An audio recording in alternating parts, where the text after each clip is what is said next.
نحمده ونصلي على رسوله الكريم أما بعد فأعوذ بالله من الشيطان الرجيم بسم الله الرحمن الرحيم رب اشرح لي صدري ويسر لي أمري واحلل عقدة من لساني يفقهوا قولي وأطيعوا الله والرسول لعلكم ترحمون وسارعوا إلى مغفرة من ربكم وجنة عرضها السماوات والأرض أعدت للمتقين الذين ينفقون في السراء والضراء والكاظمين الغيظ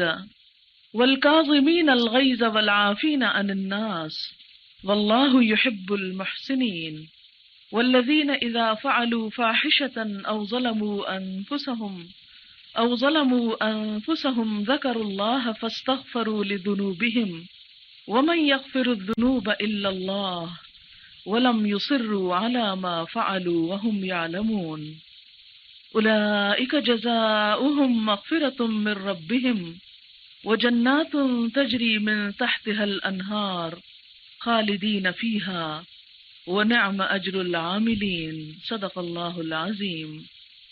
شروع کرتی ہوں اللہ کے نام سے جو بے انتہا مہربان نہایت رحم فرمانے والا ہے، اور اطاعت کرو اللہ کی اور رسول صلی اللہ علیہ وسلم کی تاکہ تم پر رحم کیا جائے، اور دوڑو بخشش کی طرف اپنے رب کی طرف سے اور اس جنت کی طرف جس کی چوڑائی آسمان و زمین کے برابر ہے، جو تقوی والوں کے لیے تیار کی گئی ہے۔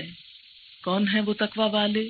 الذین ينفقون فی السراء والضراء، وہ لوگ جو مال خرچ کرتے ہیں خوشحالی میں بھی اور تنگ دستی میں بھی، والکاظمین الغیظ، اور غصے کے پی جانے والے ہیں، والعافین عن الناس، اور لوگوں کو معاف کر دینے والے ہیں، واللہ یحب المحسنین، اور اللہ محسنین احسان کرنے والوں کو پسند کرتا ہے۔ اور وہ لوگ جب کوئی بے حیائی کا کام کر بیٹھتے ہیں یا اپنی جانوں پر ظلم کرتے ہیں تو اللہ کو یاد کرنے لگتے ہیں، پھر اپنے گناہوں کی معافی چاہتے ہیں، اور اللہ کے سوا کون ہے جو گناہوں کو معاف کر سکے، اور وہ اپنے کیے پر اصرار نہیں کرتے، اور وہ جانتے ہیں۔ ایسے ہی لوگوں کی جزا بخشش ہے ان کے رب کی طرف سے، اور باغات ہیں جن کے نیچے نہریں بہ رہی ہیں، جن میں وہ ہمیشہ رہیں گے، اور کتنا اچھا اجر ہے عمل کرنے والوں کا۔ معزز خواتین، اس وقت میں نے آپ کے سامنے سورۃ آل عمران کی آیت نمبر 132 سے لے کر 136 تک پڑھا ہے، گویا 4 آیتیں ہیں آپ کے سامنے۔ ان آیات میں اس عظیم الشان کامیابی کے وہ اصول بتائے جا رہے ہیں جس میں انسان کی اس دنیا اور ہمیشہ ہمیشہ کی دنیا یعنی آخرت کا بہت بڑا فائدہ ہے۔ وہ کیا چیزیں ہیں، وہ کون سے عمل ہیں جن کے کرنے سے انسان اس دنیا میں بھی کامیاب انسان کہلاتا ہے اور آخرت میں بھی۔ کامیاب انسانوں کی بہت سی بایوگرافیز آپ نے پڑھی ہوں گی، ان کی زندگی کے حالات پڑھے ہوں گے، اور ہمیشہ آپ کے دل میں یہ خیال جاتا ہوگا کہ کاش میں بھی دنیا کا ایک کامیاب انسان ہوتی۔ لیکن کوئی بھی چیز محض آرزوؤں اور تمناؤں سے حاصل نہیں ہوا کرتی، اس کے لیے انسان کو محنت کرنا پڑتی ہے، کوشش کرنا ہوتی ہے۔ لیکن کوشش بھی جب تک صحیح ڈائریکشن پر نہ ہو انسان اپنی منزل تک نہیں پہنچ سکتا۔ کوشش اور محنت تو غلط کام کے لیے بھی بہت سے لوگ کرتے ہیں، لیکن وہ ساری کوشش ناکام جاتی ہے۔ وہ کون سی کوششیں ہیں جو انسان کی کامیابی کا سبب بنتی ہیں؟ تو آئیے ان آیات کی روح سے دیکھتے ہیں۔ پہلی چیز جو بتائی گئی وہ ہے اللہ اور اس کے رسول صلی اللہ علیہ وسلم کی اطاعت، ان کی فرما برداری۔ اطاعت کا لفظ طاع سے نکلا ہے، توئے واو عین اس کا روٹ ہے، جس کا مطلب ہوتا ہے خوشی سے کوئی کام کرنا، اور اطاعت کا معنی بھی یہی ہے کہ خوشی کے ساتھ اللہ اور اس کے رسول صلی اللہ علیہ وسلم کی بات مانی جائے۔ ایسا کون کر سکتا ہے؟ وہی جو انہیں اپنے سے بڑا سمجھتا ہے۔ جس شخص کو یہ یقین آ جائے کہ اللہ کی ہستی، اللہ کی ذات پوری کائنات کی مالک ہے، سب سے عظیم ترین ہستی ہے، پھر ہو نہیں سکتا کہ وہ خوشی سے اس کی طرف نہ جھکے، زمین و آسمان کی پیدائش کے وقت اللہ تعالیٰ نے ان دونوں سے فرمایا تھا کہ آ جاؤ، یعنی میری بات مان لو، خوشی سے، طوعاً او کرہن، چاہتے ہوئے یا نہ چاہتے ہوئے۔ لیکن دونوں نے کیا کہا؟ قالتا اتینا طائعین، کہ ہم تو خوشی سے آپ کی بات مانیں گے، اطاعت کرتے ہوئے آئیں گے۔ تو ہم دیکھتے ہیں کہ پوری کائنات اللہ تعالیٰ کی اطاعت کر رہی ہے، اس کے آگے جھکی ہوئی ہے۔ ہم اپنے وجود پر غور کریں تو ہمارا وجود بھی، ہمارا دل، ہماری آنکھیں، ہمارے کان، ہماری زبان، یہ سب کچھ اللہ کے حکم ہی کی پابندی کر رہے ہیں۔ اگر ایک چیز آزاد ہے تو وہ ہماری مرضی اور ہماری ول اور ہماری خواہش، اور ہمارا امتحان بھی یہی ہے کہ ہم اپنی مرضی کو اللہ کی مرضی کے تابع کر دیں، اپنی خوشی کو اللہ کی خوشی کے تابع کر دیں، اور جو ایسا کر لے وہی دراصل کامیاب ہے، اس لیے کہ اللہ بڑا ہے، ہم چھوٹے ہیں، وہ جانتا ہے، ہم لا علم ہیں، وہ 70 ماؤں سے بڑھ کر پیار کرنے والا ہے، ہم خود اپنی جان پہ جہالت برتنے والے ہیں، لہذا عقل مندی یہی ہے کہ اس کی بات مان لی جائے۔ دوسری بات جو یہاں پر فرمائی گئی وہ یوں ہے، وَسَارِعُوا إِلَىٰ مَغْفِرَةٍ، بخشش کی طرف دوڑو اور جنت کی طرف دوڑو، جلدی کرو، یعنی اللہ کی طرف جھکنے میں اور اس کی پناہ میں آنے میں دیر نہ کرو۔ آپ دیکھیں کہ کوئی انسان ایسا نہیں جس سے غلطی نہ ہو، غلطی ہر انسان سے ہوتی ہے، لیکن عقل مند وہ ہے جو غلطی کے اعتراف میں جلدی کرتا ہے۔ عام طور پر ہم غلطی کرنے کے بعد اس غلطی کو چھپانے کے لیے اور غلطیاں کرتے ہیں، اس کی تعویلیں کرتے ہیں، لیکن کسی بھی طرح تعویل کر کے ہم اندھیرے کو روشنی نہیں کہہ سکتے۔ ہم اپنے آپ کو تو دھوکہ دے سکتے ہیں لیکن اللہ کو نہیں دے سکتے۔ اس لیے عقل مندی کا تقاضا یہی ہے کہ ہم اگر انسان ہوتے ہوئے کوئی خطا کر بیٹھیں تو پھر اس کو ماننے میں دیر نہ کریں، توبہ اور استغفار کرنے میں جلدی کریں۔ اسی کا یہاں حکم دیا جا رہا ہے۔ کامیاب لوگوں کی دوسری علامت کیا ہوتی ہے کہ وہ غلطی کا اعتراف کرتے ہیں اور استغفار میں جلدی کرتے ہیں، اور پھر ان کاموں کی طرف دوڑتے ہیں جو انہیں جنت میں لے جانے والے ہوتے ہیں۔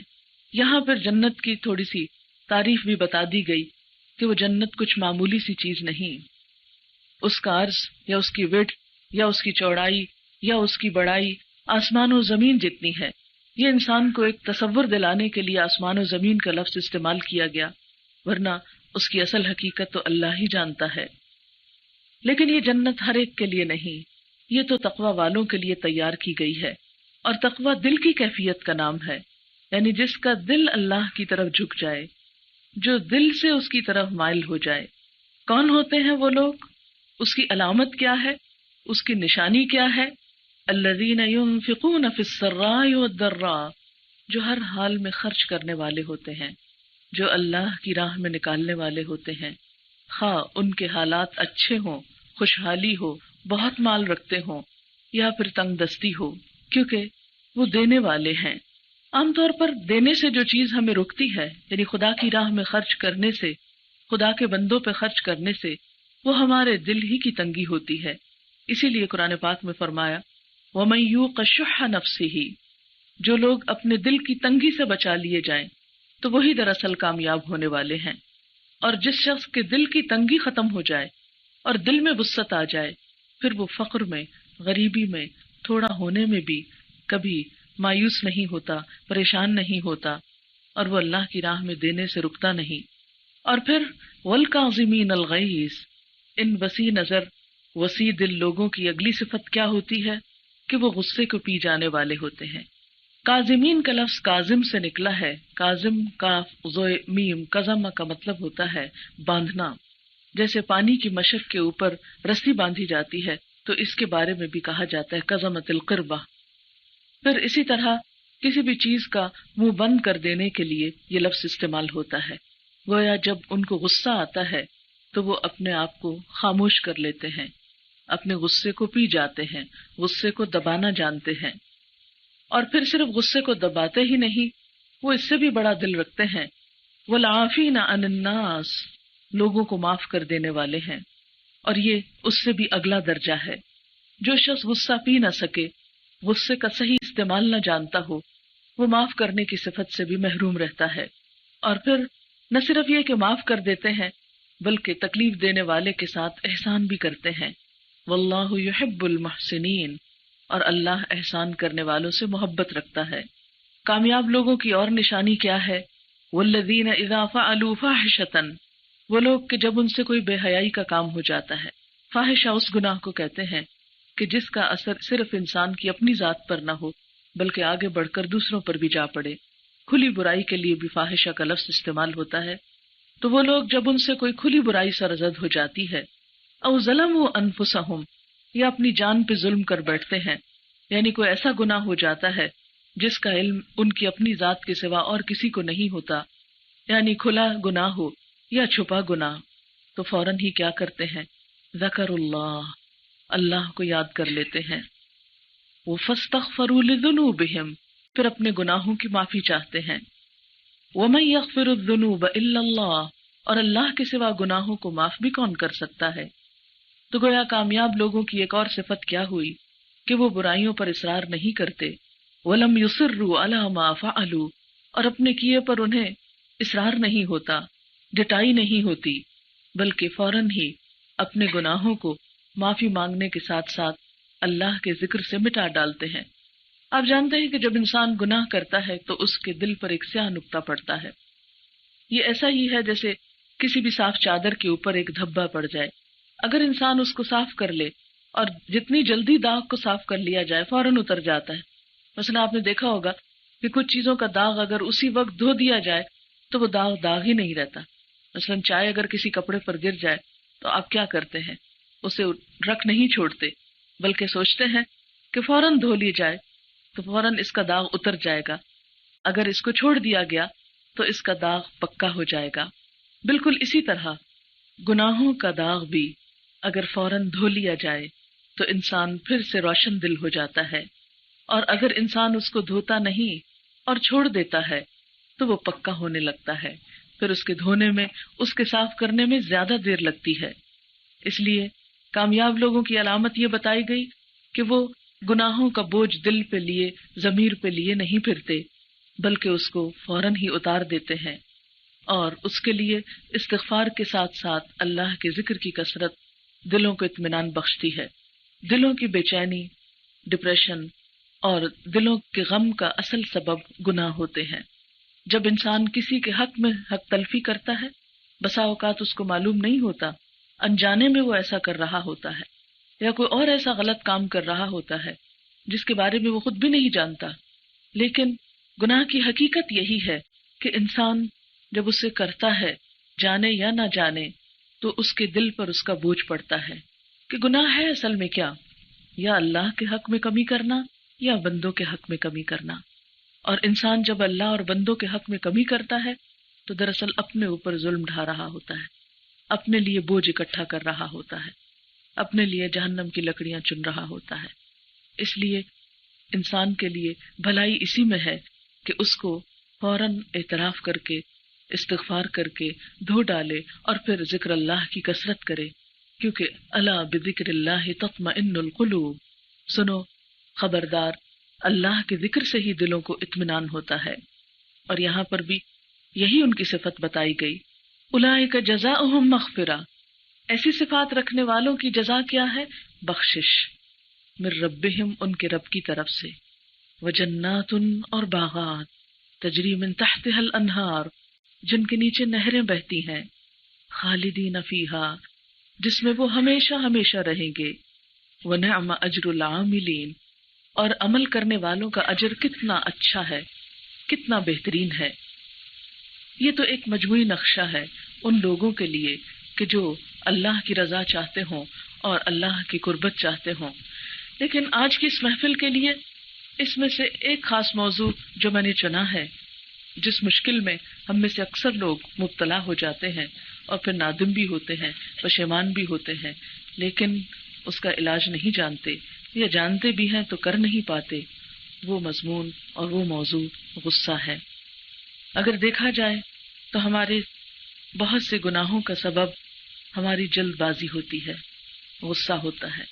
تو آج ہم اس موضوع پر ذرا تفصیل سے گفتگو کریں گے تاکہ ہم اینگر مینجمنٹ کر سکیں، اپنے غصے کو بہتر طریقے پر استعمال کرنا جانیں اور ہم بہتر انسان بن سکیں۔ غصے کے لیے قرآن پاک میں مختلف الفاظ استعمال ہوئے ہیں، مثلا سخط، غیظ، غضب۔ سخط جو ہے یہ غصے کا پہلا درجہ ہوتا ہے، اس کا معنی ہوتا ہے ناپسندیدگی، محض ناراضگی، اور یہ ہمیشہ بڑے کا چھوٹے پر ہوتا ہے، یعنی کوئی بڑا انسان خواہ وہ عمر میں بڑا ہو یا رتبے میں بڑا ہو، جب وہ چھوٹے پر ناراضگی کا اظہار کرتا ہے تو اس کے لیے یہ لفظ استعمال ہوتا ہے۔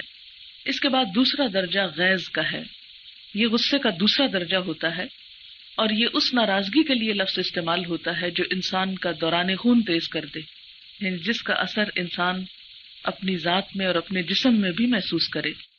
یہ غیظ جو ہے انسان کا اپنی ذات پر بھی ہو سکتا ہے، ایسا غصہ خود پر بھی آ سکتا ہے، اور یہ دوسرے انسانوں پر بھی ہوتا ہے۔ اور پھر اس کے بعد تیسرا درجہ جو ہے وہ غضب کا ہے، جب انسان صرف ناراض ہی نہیں ہوتا، صرف اس کا اپنا ہی دوران خون یا بلڈ پریشر ہائی نہیں ہوتا، بلکہ اس سے آگے بڑھ کر وہ دوسرے سے انتقام بھی لینا چاہتا ہے اور دوسرے پر وہ اس کا اثر ڈالتا ہے، اور اس کا تعلق اپنی ذات سے نہیں دوسروں سے ہوتا ہے، یعنی غیظ اپنی ذات کے ساتھ بھی ہوتا ہے لیکن غضب کا تعلق دوسروں کے ساتھ ہوتا ہے، اور پھر انسان کے اندر انتقامی کارروائی کی کیفیت کو ابھارتا ہے۔ غصہ دراصل جذبات میں سے ایک جذبہ ہوتا ہے۔ آپ دیکھیں کہ انسان محض ہڈیوں کا، گوشت پوست کا نہیں بنا ہوا، بلکہ انسان کے اندر لطیف جذبات بھی ہیں۔ کچھ جذبات ایسے ہیں کہ جو انسان کو حسن بخشتے ہیں، کچھ جذبات ایسے ہیں کہ جو انسان کو پروٹیکٹ کرتے ہیں۔ اگر انسان ان جذبات کا صحیح استعمال نہ کر سکے تو یہی چیز انسان کے لیے نقصان دہ ہو جاتی ہے۔ تو غصہ بہت سے دیگر جذبات کی طرح ایک جذبہ ہے جو اپنے ساتھ ذہنی اور جسمانی تبدیلیاں بھی لاتا ہے، یعنی جس سے انسان کی سوچ میں تبدیلی آتی ہے اور انسان کے عمل میں بھی تبدیلی آتی ہے۔ اور خاص طور پر اگر غصہ ایک انسان کے خلاف نہیں، ایک گروہ کے خلاف ہو تو بسا اوقات وہ دہشت گردی میں بھی بدل جاتا ہے۔ جب اللہ تعالیٰ نے انسان کو پیدا کیا اور اس کے اندر روح پھونکی تو یہ جو روح ہے یہ انسان کو دوسری تمام چیزوں سے ممتاز کرتی ہے۔ اسی روح کے بارے میں جب سوال کیا گیا، قرآن پاک میں آتا ہے یسألونک عن الروح، لوگ آپ سے روح کے بارے میں پوچھتے ہیں، قل الروح من امر ربی، آپ کہہ دیجئے کہ روح میرے رب کا امر ہے، حکم ہے، وما اوتیتم من العلم الا قلیلا، اور تمہیں علم میں سے بہت تھوڑا دیا گیا ہے، یعنی انسان روح کی اصل حقیقت کو نہیں سمجھتا، لیکن ایسے تمام جذبات کا تعلق انسان کی روح سے ہوتا ہے۔ اور جس طرح کچھ چیزیں جسم کو زخمی کرتی ہیں، جسمانی بیماریوں کا سبب بنتی ہیں، ایسے ہی انسان کے اوپر آنے والی کچھ کیفیات انسان کو روحانی طور پر کمزور کر دیتی ہیں، بیمار کر دیتی ہیں، روح کو زخمی کر دیتی ہیں، جس کی وجہ سے انسان اس دنیا میں بھی بہت خسارے میں رہتا ہے اور اپنے لیے اس کے بدلے دوسری دنیا میں بھی جہنم خریدتا ہے۔ لیکن ایک بات ہے کہ اللہ تعالیٰ نے چونکہ انسان کو عقل دی ہے تو ایسے جذبات کے ساتھ ساتھ انسان کو فیصلہ کرنے کی بھی ایک چوائس دی ہے۔ مثلا جب ایک جانور کو غصہ آتا ہے تو اس کے پاس یہ اختیار کم ہوتا ہے کہ وہ غصہ کرے یا نہ کرے، اسی لیے آپ نے دیکھا ہوگا کہ جانور کو جب غصہ آتا ہے تو وہ اس کا اظہار لازمی طور پہ کرتا ہے، فوراً ہی بھڑک اٹھتا ہے۔ مثلا آپ نے دیکھا ہوگا کہ بلی کو اگر آپ غصہ دلائیں گے تو پنجہ مار کے چھوڑے گی، اس وقت وہ اپنا اختیار نہیں استعمال کرتی کہ ماروں یا نہ ماروں، بس اسے غصہ آیا اور فوراً اس نے استعمال کر لیا۔ لیکن انسان چونکہ اللہ تعالیٰ نے اس کو احسن تقویم، بہترین حالت پہ پیدا کیا، بہترین عقل سے نوازا، تو اس کو اختیار بھی دیا ہے جو باقی جانوروں یا باقی مخلوق کے پاس عموماً نہیں ہوتا۔ اس لیے ہم دیکھتے ہیں کہ جب بھی انسان کو غصہ آتا ہے تو اس کے ساتھ ہی انسان کے پاس جب اختیار ہے تو اب اس اختیار کو جو انسان بہتر طور پر استعمال کرے گا وہی انسان اپنے غصے کو بہتر مینج کر لے گا اور اس کو نیگیٹو یا منفی طرف لے جانے کی بجائے پازیٹو طریقے سے اسے استعمال کرے گا۔ اور یہ جو اختیار ہے یہ دراصل ایک کی طرح ہے یا ایک کنٹرول بٹن کی طرح ہے کہ آپ اسے جتنا چاہیں بڑھا لیں یا کم کر لیں. یہ کی آپ کے اپنے پاس ہے، یہ کنٹرول آپ کے اپنے پاس ہے. مختلف لوگ اس پر جب اپنے اختیار کو استعمال کرتے ہیں، پریکٹس کرتے ہیں، تو وہ اسے بہتر سے بہتر اپنے حق میں استعمال کر لیتے ہیں اور نقصان اٹھانے سے بچ جاتے ہیں. اور اگر ہم غصے کے اظہار کا طریقہ درست نہ رکھیں اور اس میں غلط طریقہ اختیار کریں تو ہم دیکھتے ہیں کہ بہت سے مسائل بھی کھڑے ہو سکتے ہیں. اب سوال یہ پیدا ہوتا ہے کہ غصہ آتا کیوں ہے؟ ہر شخص یہ کہتا ہے مجھے بہت غصہ آتا ہے، میں بہت سینسیٹیو، ایک میری بڑی کمزوری ہے، مجھے غصہ بہت آتا ہے. اکثر یہ جملہ سننے کو ملتا رہتا ہے. میں سمجھتی ہوں کہ کوئی انسان ایسا نہیں کہ جس کو غصہ نہ آتا ہو. یہ غصہ آنا ایک ہیلدی انسان کی علامت ہے، کیونکہ یہ ان فطری جذبات میں سے جو اللہ تعالیٰ نے ہر انسان کے اندر رکھے ہیں. امتحان ہمارا یہ ہے کہ ہم اس کا استعمال کیسے کرتے ہیں، پازیٹیولی یا نیگیٹیولی. تو آج ہم جس موضوع پہ گفتگو کر رہے ہیں وہ دراصل یہ ہے کہ غصے کا بہترین یا پازیٹیو استعمال کیا ہوگا اور اس میں سے نیگیٹیوٹی کو کس طرح ہم نکال سکتے ہیں. تو ہم پہلے اس کو تھوڑا سا انالائز کریں گے کہ غصہ آتا کیوں ہے، اس کے اسباب کیا ہوتے ہیں. اگر ہم پہلے ان کو تھوڑا سا جان لیں تو پھر ہم تھوڑی کوشش کر کے کچھ تو ان اسباب کو ختم کریں گے، کچھ کو ہم اوائڈ کریں گے اور کچھ کو ہم بہتر طریقے پر چینلائز کر لیں گے انشاءاللہ. اسباب میں کچھ تو جسمانی ہوتے ہیں اور کچھ اس کے علاوہ ہوتے ہیں. جسمانی اسباب میں آپ دیکھیں کہ بسا اوقات نیند کی کمی ہوتی ہے، اس کی وجہ سے چڑچڑاپن پیدا ہوتا ہے، اور اس کی علامت آپ بچوں میں بھی دیکھ سکتے ہیں. اگر آپ بچے کو وقت سے پہلے اٹھا دیں، چھوٹے دودھ پیتے بچے بھی ہوتے ہیں نا، اگر آپ نے ان کو دودھ پلا کے سلایا ہے اور ماں اکثر کہتی ہے کہ کچی نیند سے اٹھا دیا نا اس لیے اب یہ چپ نہیں کر رہا، اور ان بیچاروں کو تو غصے کا اظہار جو ہے یا ناراضگی کا اظہار جو ہے وہ صرف رو کے کرنا آتا ہے. اور یہی چیز پھر بڑے ہو کر بھی ہوتی ہے کہ جب کسی انسان کے اندر نیند کی کمی ہوتی ہے، اور بہت سی اس پہ تحقیقات کی گئی ہیں کہ نیند کی کمی انسان کو غصہ دلاتی ہے. پھر اسی طرح بعض ذہنی پریشانیاں جو ہیں وہ غصے کا سبب بنتی ہیں. بعض معاشرتی یا گھریلو دباؤ جو ہیں جن سے انسان کوپ نہیں کر پاتا، جن کا وہ حل نہیں پاتا، تو اس کی وجہ سے اس کی طبیعت میں چڑچڑاپن یا اریٹیشن ہوتی ہے اور وہ ہر ایک پر اپنے غصے کا اظہار کرتا ہے. بعض اوقات آپ نے دیکھا ہوگا کہ آپ اگر اپنے شوہر سے ناراض ہیں تو بچوں کے ساتھ آپ چیخ چلا کے بات کرنا شروع کر دیتے ہیں، اور بچوں معصوم کو پتہ نہیں ہوتا کہ آپ کو ہوا کیا. وہ ایک دم حیران پریشان ہوتے ہیں کہ اماں اتنی محبت کرنے والی، ان کو کیا ہوا. یعنی ان کے لیے بالکل ایک سرپرائز ہوتا ہے نا کہ آپ کا یہ رویہ کہ جو عام طور پر نہیں ہوتا. پھر اسی طرح یہ ہے کہ بعض لوگوں کے اندر یہ جینیٹک پرابلم بھی ہوتا ہے کہ پیرنٹس میں بہت غصہ ہوتا ہے، یا ایک خاص نسل میں یا بعض برادریوں میں وہ جو ہے وہ آگے بچوں میں جیسے جسمانی بیماریاں منتقل ہوتی ہیں، ایسے ہی کچھ روحانی بیماریاں بھی ساتھ ساتھ منتقل ہوتی ہیں.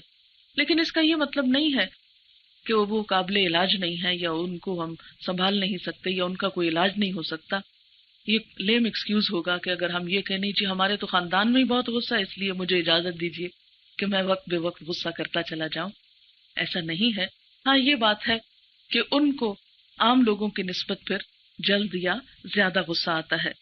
پھر اسی طرح یہ ہے کہ بعض حالات ایسے ہوتے ہیں اور خصوصاً خواتین کے اوپر بعض کیفیات ایسی آتی ہیں کہ جس میں کبھی وہ خون کی کمی کا شکار ہوتی ہیں، کبھی شوگر کی کمی کا شکار ہوتی ہیں، تو اس وقت ان کو غصہ زیادہ آتا ہے. مثلا پریگنینسی میں آپ نے دیکھا ہوگا کہ عام حالات کی نسبت غصہ زیادہ آتا ہے، یا پیریڈز کے شروع میں یا پیریڈز کے دوران آپ کو غصہ زیادہ آتا ہے کیونکہ اس جسم میں جیسے شوگر کی کمی ہو جاتی ہے.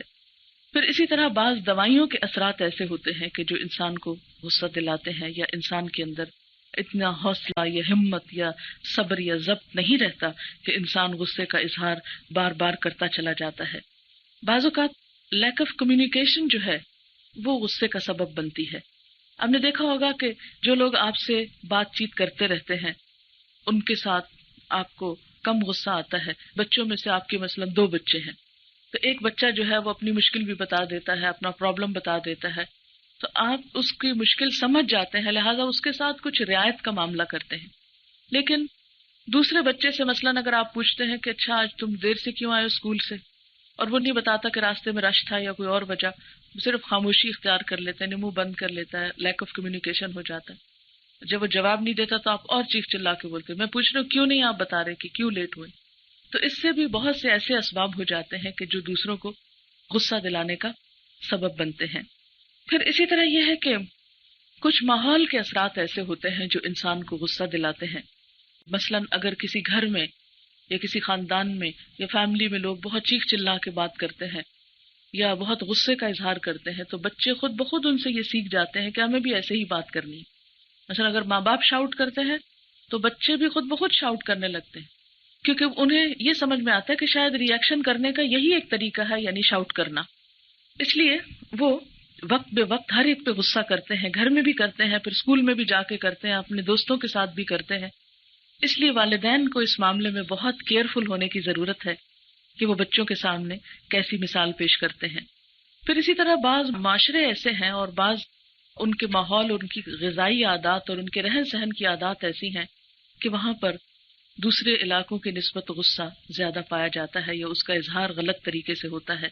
اور مثال کے طور پر ایک تحقیق کی گئی کہ 1980 میں مختلف ممالک میں پسٹل یا پستول سے قتل کرنے والوں کی تعداد کیا تھی، تو اس میں جو نتائج سامنے آئے وہ یہ تھا کہ برطانیہ میں 8 لوگ پسٹل سے مارے گئے، آسٹریلیا میں 4، حالانکہ آپ دیکھیں آسٹریلیا کا علاقہ بہت بڑا ہے، سوئٹزرلینڈ میں 24، جاپان میں 77 اور امریکہ میں 11,522، یعنی سب سے ہائر ریٹ جو تھا وہ وہاں کا تھا۔ اور اس کا ویسے بھی آپ بغیر اسٹیٹسٹکس کے بھی جان سکتے ہیں۔ اور اسٹیٹسٹکس میں یہ بھی بتایا گیا کہ امریکہ میں 20 کالوں میں سے ایک 25 سال کی عمر تک پہنچنے سے پہلے ہی قتل کر دیا جاتا ہے۔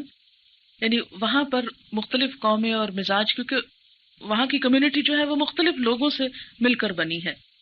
اور پھر یہ ہے کہ جن بچوں کو بچپن میں محبت نہیں ملتی، جہاں کا فیملی سسٹم مضبوط نہیں ہوتا، جو بچے انسیکیور ہوتے ہیں، وہ اپنے آپ کو پروٹیکٹ کرنے کے لیے بسا اوقات غیر معمولی غصے کا اظہار کرتے رہتے ہیں تاکہ وہ خطرے سے محفوظ رہیں۔ پھر اسی طرح کچھ معاشرتی اقدار ایسی ہوتی ہیں کہ جو انسان کو غصے والا بنا دیتی ہیں۔ مثلا ہمارے ماحول میں بھی آپ دیکھیے کہ لڑکیوں کی نسبت لڑکے بسا اوقات زیادہ غصہ اور تشدد کرتے ہیں، کیونکہ ان کے لیے حوصلہ افزائی بعض اوقات بہت ہوتی ہے۔ مثلا اگر ایک بچی کچھ کہتی ہے تو ماں کہتی ہے خاموش ہو جاؤ، لیکن اگر لڑکا کچھ کرتا ہے تو کہتے ہیں لڑکا ہے نا، اس نے تو یہی کرنا ہے۔ تو وہ ایک طرح سے شے دیتے رہتے ہیں، اور شاید کچھ فطری رد عمل بھی ایسا ہوتا ہے، فرق ہے ان کی جنس میں بھی۔ بلکہ حالیہ ایک بہت انٹرسٹنگ ریسرچ سامنے آئی، میں پڑھا رہی تھی سورۃ النساء، ابھی ریسنٹلی چند دن پہلے کی بات ہے، جب میں بہت یہ دیکھ رہی تھی کہ اللہ تعالیٰ نے مرد کا رول مختلف رکھا ہے، عورت کا مختلف رکھا ہے، تو فرق کیا ہے؟ چلے دیکھتے ہیں کہ ان کا بایولوجیکل ڈفرنس ان دونوں میں کیا ہے۔ لیٹسٹ انٹرنیٹ پہ ریسرچ کی گئی تو پتہ یہ چلا کہ عورت اور مرد میں سوائے اس کے کہ وہ ایک اسپیشیز سے تعلق رکھتے ہیں، ہر چیز ایک دوسرے سے مختلف ہے، اور عورت کے دماغ کی وائرنگ بھی مختلف ہے مرد کی نسبت، یعنی سوچ کا جو پورا انداز اور سسٹم ہے، یعنی دماغ کی جو ترکیب ہے اور جو پوری جسم کا نظام اعصاب ہے، وہ بھی کمپلیٹلی اس کا ڈیزائن مختلف ہے۔ تو اللہ تعالیٰ نے دونوں کو ایک دوسرے سے بہت مختلف بنایا، لہٰذا عادات میں بھی فرق ہونا ایک قدرتی بات ہے، اور اس فرق کو آپ مٹا نہیں سکتے، جتنا بھی آپ کوشش کریں اوپر سے مٹانے کی، یہ مٹ نہیں سکتا، کیونکہ دونوں کی نفسیاتی فرق ہے۔ بہرحال بعض اوقات میڈیا بھی غصے میں اضافے کا سبب بنتا ہے۔ مثلاً آپ دیکھیں کہ جو بچے مار دھاڑ کی اور ایسی قتل و غارت والی فلمیں دیکھتے ہیں یا ان میں تشدد دیکھتے ہیں، تو اس کے اثرات انسانی دماغ پر ایسے ہوتے ہیں کہ انسان جواب میں ویسا ہی ریئیکٹ کرنے لگتا ہے۔ پھر اسی طرح ہماری زندگی کی جو تیزی، یعنی فاسٹ لائف جو ہے، وہ بھی غصے کا سبب بنتی ہے، اور اس جلد بازی میں عموماً ہم بہت سی غلطیاں کر جاتے ہیں۔ اسی لیے حدیث پاک میں آتا ہے العجلۃ من الشیطان، کہ جلد بازی جو ہے یہ شیطان کی طرف سے ہے۔ عموماً آپ نے دیکھا ہوگا کہ جلدی میں جب ہم کسی کے بارے میں کوئی تبصرہ کر دیتے ہیں، جلدی میں اپنی پسند ناپسند کا جو اظہار کر دیتے ہیں، تو اس کے نتیجے میں بھی بہت سی غلط فہمیاں پیدا ہو جاتی ہیں جو دوسروں کو غصہ دلانے کا، ناراضگی کا سبب بنتی ہیں، اور اس کے بعد انسان پچھتاتا چلا جاتا ہے۔ پھر اسی طرح ہمیں بچپن سے ہی جو ہمارے جذبات ہیں ان کے اظہار کے لیے کچھ تربیت نہیں دی جاتی، یعنی ماؤں کی تربیت کی بھی عموماً کمی ہوتی ہے۔ اگر بچہ کسی بات پہ ناراض ہے یا رو رہا ہے تو چھوڑ دیتے ہیں، ٹھیک ہے رو لے، اور وہ روتا رہتا ہے، وہ غصہ اندر ہی اندر اور لاوے کی طرح ابلتا رہتا ہے، اس کے علاج کی کوشش نہیں کی جاتی۔ پھر یہ بھی ریسرچ سے بات سامنے آئی ہے کہ بعض غذائیں بھی غصے میں اضافے کا سبب بنتی ہیں، اور خصوصاً جیسے فاسٹ فوڈ ٹائپ چیزیں ہیں یا ایسے ڈرنکس جو ہیں، انہوں نے بچوں کو ہائپر بنا دیا، اور ان کی وجہ سے غصہ جو ہے وہ ضرورت سے زائد اس کا اظہار ہونے لگا اور معاشرتی اقدار بدلی۔ پھر اس میں آپ دیکھیں کہ ہم عام طور پر اظہار کہاں کہاں کرتے ہیں اور کیسے کرتے ہیں۔ عموماً جو غصہ ہوتا ہے وہ بڑے چھوٹے پر کرتے ہیں، جہاں ہم دیکھتے ہیں کہ دوسرا ہمارے مقابلے میں کمزور ہے، مثلاً جو رتبے حیثیت میں بڑے ہیں وہ چھوٹوں پر، مثال کے طور پر ماں اپنے بچوں پر، یا بچوں میں سے بھی جو بڑے بہن بھائی ہیں وہ چھوٹے بہن بھائیوں پر، یا پھر سرونٹس پر، یا معاشرتی اعتبار سے جو لوگ ہم سے کمتر ہوتے ہیں ان پر غصہ زیادہ کیا جاتا ہے۔ جن کو ہم کمزور پاتے ہیں ان کو دبانے کی کوشش کرتے ہیں، اور عموماً اس کا اظہار کیسے کرتے ہیں؟ چیخ کر، چیزیں پھینک کے، چیزیں توڑ کے، گالی گلوچ کر کے، بعض اوقات کچھ لوگ تو جسمانی تشدد پہ اتر آتے ہیں۔ بعض مردوں کی عادت ہوتی ہے کہ بیوی کی چھوٹی سی بات پہ غصہ آیا تو ایک دم ہاتھ اٹھا لیا، اور اس کے بعد چاہے پچھتائیں بھی لیکن فوری طور پر تعلق جو ہے وہ اس کو ٹھیس پہنچاتے ہیں۔ اور بعض لوگ غصے کا اظہار نہیں کرتے، اس کو دبا تو جاتے ہیں، کاظمین الغیظ کی حد تک تو عمل کرتے ہیں لیکن عافین عن الناس نہیں کرتے، اس کو دل میں پالتے رہتے ہیں، وہ بڑھتا رہتا ہے بڑھتا رہتا ہے، وہ لاوا پکتا رہتا ہے، بالآخر کسی موقع پر خوب پھٹ جاتا ہے اور ہر چیز کو جلا کے رکھ دیتا ہے۔ تو یہ چیز بھی انسان کے لیے انتہائی نقصان دہ ہوتی ہے، اور اس کا نتیجہ کیا ہوتا ہے کہ بعض لوگ انٹروورٹ ہو جاتے ہیں، اپنے آپ کی ہو کر رہ جاتے ہیں، اپنے اوپر ترس کھاتے رہتے ہیں، کبھی مایوس ہونے لگتے ہیں، کبھی کسی سے حسد کرنے لگتے ہیں، پھر ان پہ بے وجہ اداسی چھائی رہتی ہے، بعض اوقات وہ طنزیہ باتیں کرتے ہیں، بعض اوقات بے جا تنقید کرتے رہتے ہیں اور تعصب برتتے ہیں۔ تو غصے کا اظہار دو طرح ہوتا ہے، یہ میں اس لیے کھول کے بیان کر رہی ہوں کہ ہم میں سے ہر شخص یہ دیکھے کہ وہ کس چیز کا شکار ہے۔ یعنی بعض لوگوں کا غصہ جو ہوتا ہے وہ دوسروں پر زیادہ ہوتا ہے، چیخنا، چلانا، مارنا، پیٹنا اور چیزیں توڑنا، اور وہ سارا باہر کی طرف نکلتا ہے۔ کچھ لوگوں کے غصے کا اظہار اس طرح نہیں ہوتا، وہ غصے کے موقع پر ظاہر کچھ نہیں کریں گے لیکن کیا ہوں گے، چپ ہو جائیں گے، خاموش ہو جائیں گے۔ آپ نے دیکھا ہوگا کہ بعض آپ کے رشتہ داروں کی عادت کیا ہوتی ہے، مثلا بعض خواتین اس بات سے بہت پریشان ہوتی ہیں کہ شوہر چھوٹی چھوٹی بات سے ناراض ہو جاتے ہیں اور پھر کئی کئی دنوں بات نہیں کرتے، اور اس میں پھر کیا ہوتا ہے کہ اگر بات کرتے بھی ہیں تو پھر طنز کرنا شروع کر دیتے ہیں یا ٹونٹ کرتے ہیں، اور بعض اوقات خود کو مظلوم سمجھنے لگتے ہیں، بیمار پڑ جاتے ہیں، اور بعض اوقات ایسی بیماریاں جنم لیتی ہیں جیسے ہارٹ اٹیک وغیرہ ہونے لگتے ہیں۔ تو ایسی صورت میں دونوں ہی صورتیں جو ہیں وہ انسان کے لیے نقصان دہ ہیں۔ یعنی اگر آپ کسی کو نقصان دیتے ہیں ظاہری طور پر تو یہ چیز بھی بہت تکلیف دہ ہے، دوسروں کے لیے بھی تکلیف دہ ہے، اور اگر آپ اپنے آپ کو کھاتے ہیں اور نیگیٹو ری ایکشن کسی اور طریقے سے شو کرتے ہیں تو یہ چیز اس سے بھی زیادہ بعض اوقات تکلیف دہ ہوتی ہے۔ کچھ لوگ ہوتے ہیں نا جن کو جلدی غصہ آتا ہے، جلدی نکال کے پھر ٹھنڈے ہو جاتے ہیں، ٹھیک ہے دوسرے کچھ مائنڈ کرتے ہیں مگر وہ خود پھر ہنسنے لگتے ہیں، خوش ہو جاتے ہیں۔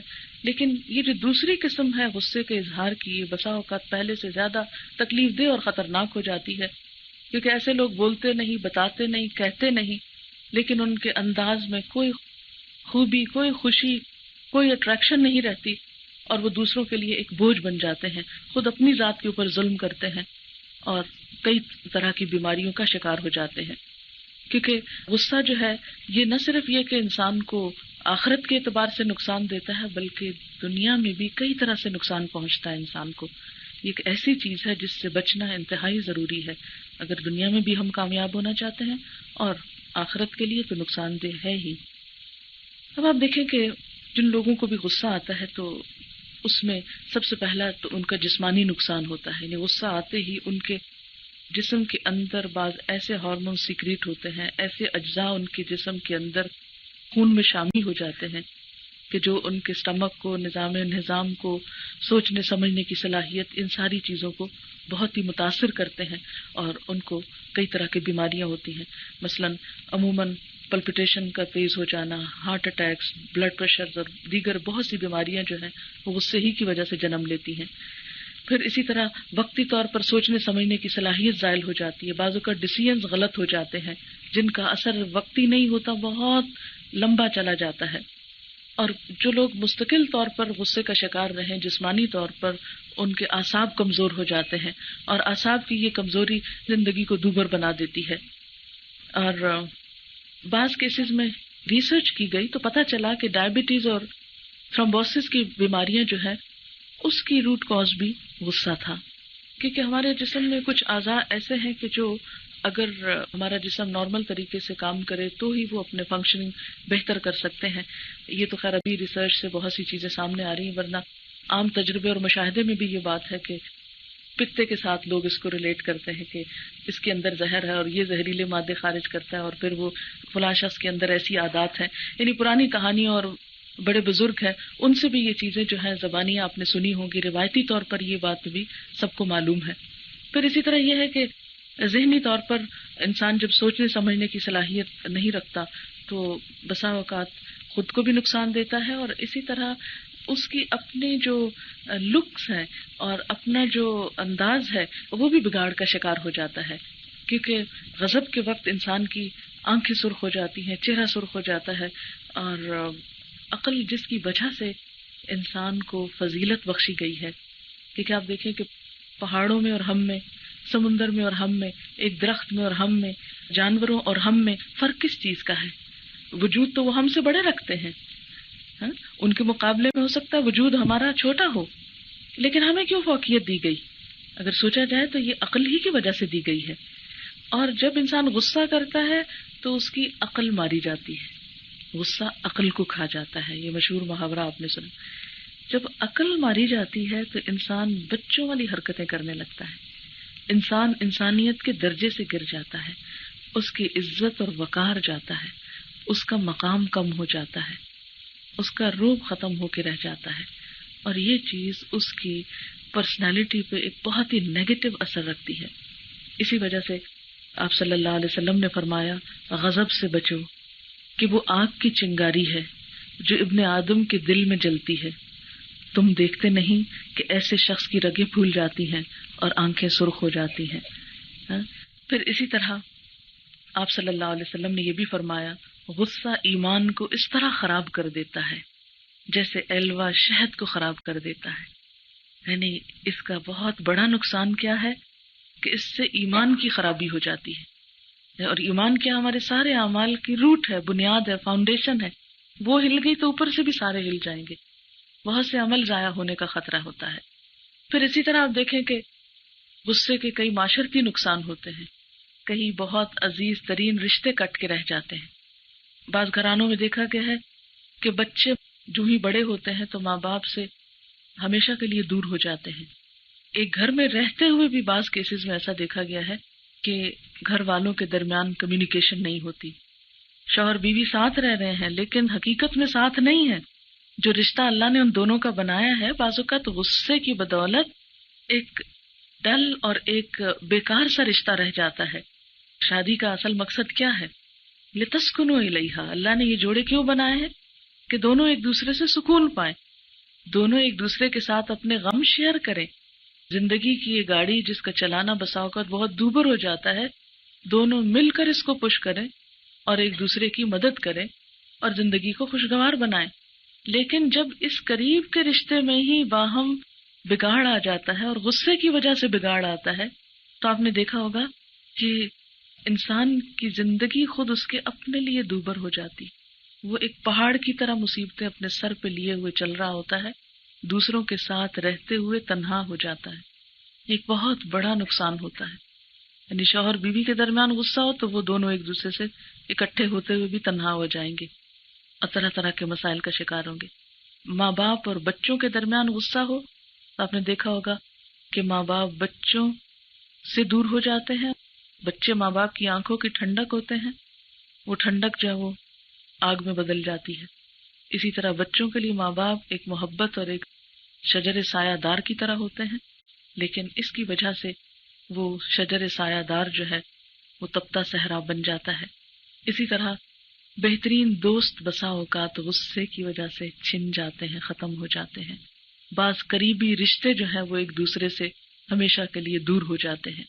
آپ نے دیکھا ہوگا کہ عموماً خاندانوں کے اندر بہت رفٹس ہوتی ہیں اور ایک دوسرے سے سال ہا سال ملاقات نہیں ہوتی، یا بعض اوقات بڑی محبت اور چاہت سے ملتے ہیں، چھوٹی سی بات پہ غصہ آتا ہے، ایک دوسرے کو بڑی بڑی باتیں سنا دیتے ہیں، وقتی طور پہ غصہ ٹھنڈا ہو جاتا ہے، لیکن ہمیشہ کے لیے پھر ان محبت کے رشتوں سے انسان دور ہو کر رہ جاتا ہے. تو اس لیے یہ ایک ایسا دشمن ہے ہمارا غصہ جو ہے کہ جس نے ہمیں اللہ تعالیٰ سے بھی دور کیا، ایمان کو بھی خراب کیا، انسانوں سے بھی دور کیا. تو کیوں نہ ہم اس کو بہتر طریقے پر استعمال کرنا سیکھیں تاکہ ہم اپنی زندگی سے، صلاحیتوں سے، دنیا کی نعمتوں سے صحیح فائدہ اٹھائیں اور آخرت میں بھی فائدہ اٹھائیں. آپ دیکھیں کہ دنیا کی نعمتیں حرام ہو جاتی ہیں نا بعض اوقات. مثلاً کھانے کا ٹیبل لگا ہوا ہے، آپ نے سارا دن تکلیف اٹھا کے کھانا تیار کیا، لگایا سب، اب وقت ہے کہ سب خاندان والے بیٹھے مل بیٹھ کے کھائیں پیئیں، لیکن کیا ہوا، کسی چھوٹی سی بات سے کوئی ایک شخص غصے میں آ گیا، اس نے چیخنا چلانا شروع کر دیا. اب دیکھیں سب کھانا بھی رکھا ہے، سب اپنی اپنی جگہ سہمے بیٹھے ہیں اور ایک اداسی ماحول پہ چھا گئی، صرف کس لیے کہ ایک شخص اپنے غصے پہ کنٹرول نہیں کر سکا، جس کی وجہ سے سب کی خوشی پہ پانی پھر گیا. اس طرح کے بہت سے مواقع آپ کے سننے میں، دیکھنے میں اور مشاہدے میں آتے رہے ہوں گے، اور یہ عموماً ایک شخص کی بسا اوقات کمزوری کی وجہ سے سب سفر کرتے ہیں، نقصان اٹھاتے ہیں. اور بسا اوقات پھر یہ ہے کہ وہ تشدد جب زیادہ بڑھتا ہے تو جسمانی طور پر یا اور بہت سے اعتبار سے نقصان دیتا ہے انسان دوسروں کو، اور زندگی جہنم ہو جاتی ہے. اس لیے بہت ضروری ہے کہ ہم اپنے غصے پہ قابو پائیں اور قابو پانا سیکھیں. اس کے لیے کیا چیز ہیلپ کرے گی؟ تو بالکل آپ دیکھیں نا، جیسے غصے کو آگ سے تعبیر کیا گیا نا، تو جیسے کہیں آگ لگی ہو تو آپ اس کے لیے کیا کرتے ہیں؟ اس کو بجھانے اور اس کو کنٹرول کرنے کی فکر کرتے ہیں. تو بالکل اسی طرح غصے کی چنگاری جب شعلہ بننے لگے تو کیا کرے انسان؟ اس کو روک لے. فرمایا کہ جو اس کو روک لے، حالانکہ اس کو اختیار ہو کہ وہ اپنا غصہ پورا کر لے، یعنی ایک ایسا شخص جو غصہ کر بھی سکتا ہے، روک بھی سکتا ہے، تو جب وہ اس کو روک لیتا ہے تو قیامت کے دن اللہ اس کو سب لوگوں کے سامنے بلائے گا اور فرمائے گا کہ جس حور کو تو چاہے پسند کر لے.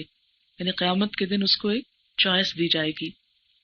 حضرت ابن عمر رضی اللہ تعالیٰ عنہ سے روایت ہے کہ نبی صلی اللہ علیہ وسلم نے فرمایا، بندہ مومن کسی چیز کا گھونٹ نہیں پیتا جو اللہ کے نزدیک بہتر ہو غصے کے اس گھونٹ سے جسے وہ شخص اللہ کی خوشنودی کے لیے پی جاتا ہے.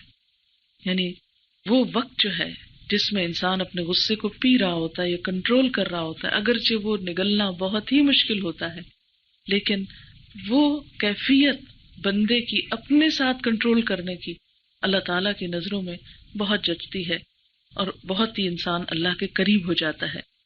اسی طرح نبی صلی اللہ علیہ وسلم نے فرمایا، جو کوئی اپنے غصے کو باوجود طاقت رکھنے کے روک لے تو اللہ اس کے دل کو ایمان سے بھر دے گا.